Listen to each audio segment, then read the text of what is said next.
This was the Kingdom of Hungary in medieval Europe. It was ruled over by King Sigismund of Luxembourg.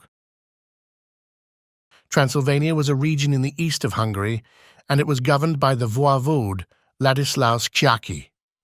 Voivodes were administrators for the region appointed by the monarchs and were superior to all counts. Voivodes were also one of the highest judges of the realm and the supreme leader of soldiers that were gathered from their jurisdiction. Transylvania was divided into 3 different estates. There were the Szekely seats and the Transylvanian Saxon seats. The largest estate was the counties ruled by landlords under a conventional European feudal contract.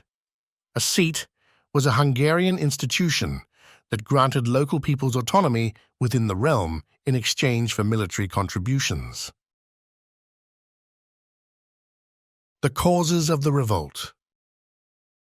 The causes of the revolt were high taxation, the gradual restriction of peasants' freedoms by the nobility, and, to a lesser extent, the influence of Hussite ideas. The Hussites were a Bohemian Christian movement that had long been persecuted by Hungary and King Sigismund. A faction of the Hussites, the Taborites, preached anti-tax and anti-establishment teachings, which appealed to the disillusioned Transylvanian peasantry. While there are no official records of active religious conversions, in May 1436, Gheorghe Lepez, the Bishop of Transylvania, sent a letter to James of the Marches, an inquisitor and papal legate, to ask for assistance against Hussite influence in his diocese. While the precise influence of Hussite beliefs is unknown, it certainly inspired action among the peasantry and contributed to unrest. The majority of the Transylvanian population were serfs. Serfs were agricultural laborers restricted to their lord's estate and forced to work the land. Recent wars, famines, and plagues had reduced the number of peasants that could work the land, provoking the landowners to further restrict the freedom of movement of their serfs. Also, in the economically challenging years leading up to the revolt, larger numbers of peasants were forced to become serfs, so this unwise move angered an even larger amount of the population. The peasants were also incensed when, once they first failed to pay their taxes, the Bishop of Transylvania, George Lepez, applied an ecclesiastical ban onto the entire peasantry. As a result, they were prohibited from participating in religious rites. Many petty noblemen were excommunicated as well.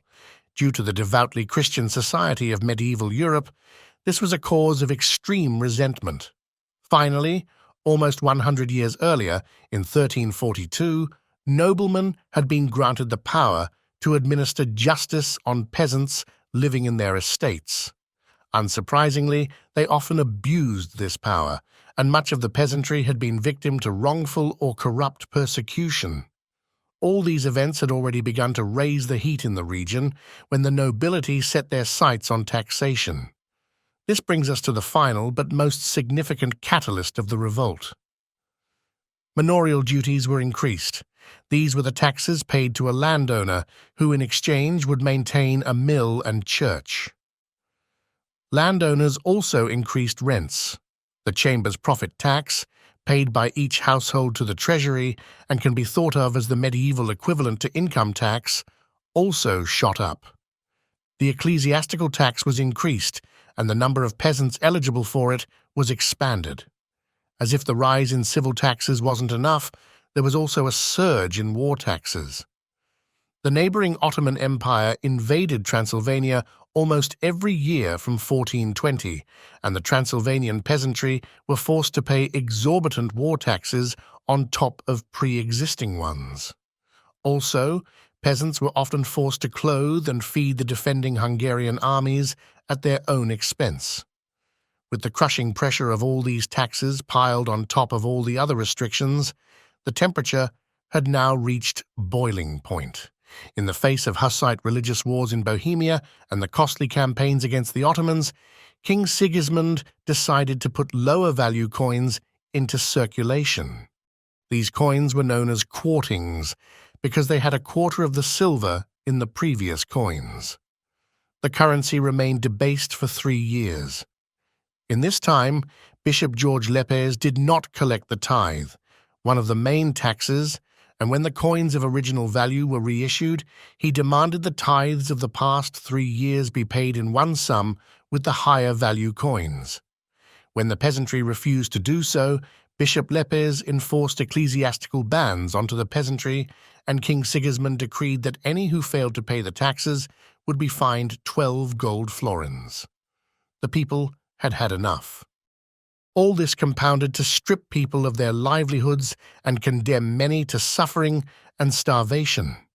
Men unable to feed their families would have seen no option other than to revolt. The outbreak of the revolt. Throughout Transylvania, peasants began to react violently to the brutal taxation imposed by cruel overlords. Serfs raided their noblemen's manors and properties. In Cluj-Napoca, or Cluj as it was known at the time, local peasants infamously rioted and attacked the abbot of Kolodz However, the revolt truly began when peasants and minor nobles from across the region constructed a camp at the summit of Mount Babolna. It was estimated that the rebel forces consisted of 5,000 to 6,000 men. One of the minor nobles, Antal Nagi de Buda, emerged as leader of the rebellion due to his military experience from fighting in the Bohemian Hussite Wars. The nobles hastily moved to counter the new threat. Bishop Lepe, the vice-voivode, the counts of the Sekules, and a number of other nobles joined forces and marched on the mountain. Ladislaus Kshaki also rushed to return to Transylvania. Representatives of the rebels were sent to the voivode to present their demands: repeal the tax which took advantage of the currency debasement, the lifting of the ecclesiastical bans, and free movement for serfs. In reaction, the voivode had the representatives tortured and executed and marched on the mountain. The First Battle. The nobles' army was better equipped and more experienced, but the rebels had a defensive advantage in the high cliffs and dense forests of Mount Babolna. Also, de Buda had combat experience from the Hussite Wars. The battle concluded in a crushing defeat for the aristocracy. Their forces were encircled and many nobles were killed, with Bishop Lepe barely escaping with his life. The Kolos Monostor Agreement. Delegations from the two parties met at Kolos Monostor Abbey to negotiate a new agreement. Emboldened by their victory, the rebels demanded far greater concessions. The agreement stipulated that the tithe would be halved, and the ninth, one of the manorial duties, would be entirely abolished. The annual rent was capped at 10 dinars, a significantly lower price than before the revolt. They also demanded that the nobles acknowledge the peasants' right to free movement and reduce their power over serfs. To ensure that the nobility honored the agreement, the peasants wanted to annually hold an assembly at Mount Babolna, which would be vested with the authority to punish transgressing nobles. This agreement, however, did not secure a cessation of hostilities. The Union of the Three Nations. Soon after Kolos Monostor, Bishop Lepe and the feudal nobles met with the rulers of the Saxon and Sekeli seats in Kapolna, now known as Kapalna. This meeting was exceptional because it was the first ever assembly between the three estates in half a century, and it hadn't been organized by the monarch. Over the decades, the Hungarian crown had devoted less and less attention to Transylvania, and when the nobility had contacted Sigismund asking for arbitration in negotiations with the peasants, they were ignored. In the face of the revolt, the three estates agreed on an alliance of mutual aid, dubbed a brotherly union. It is important to note that another motivation for this union was the existential Ottoman threat. After the revolt, the new alliance would be codified as the Unio Trium Nationum, or Union of the Three Nations. The battle at Samos River. Due to a lack of supply, the rebels were forced to abandon their defensive position. They traveled towards Dej, pillaging noblemen's property during their march, and constructed a new camp on Samos River. Another battle was fought soon after.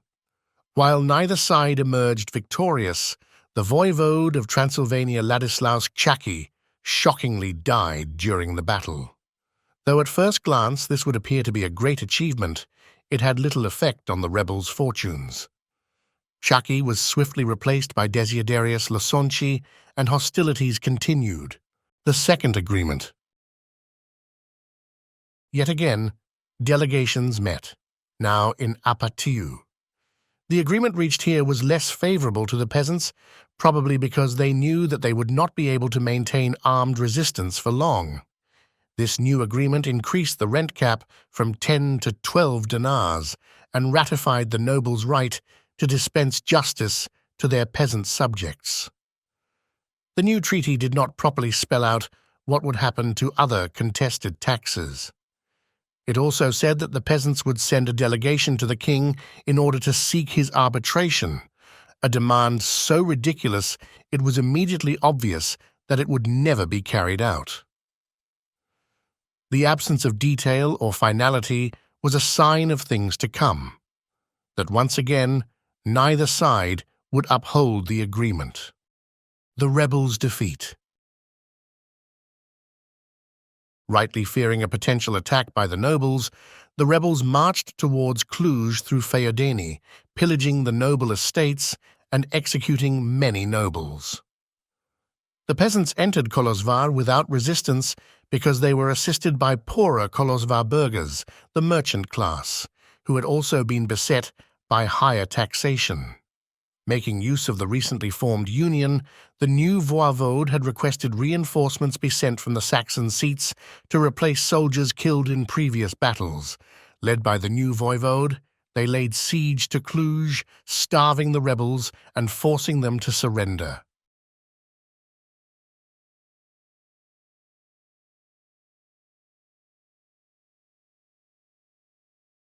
Now in 1438, after their defeat at Cluj, the leaders of the revolt were taken to Torda, where they were mutilated and executed. The Saxons, Sekules, and nobles also assembled there to ratify their union and punish minor nobles that were thought to cooperate with the rebels. It should be noted that the exact date of Antal-Nagi Debuda's death is subject to debate. He may have died in a previous battle or been executed with other leaders after the siege. Ultimately, the bloodshed and battles endured during the revolt achieved nothing. All the peasants' demands were ignored. So why did the uprising happen?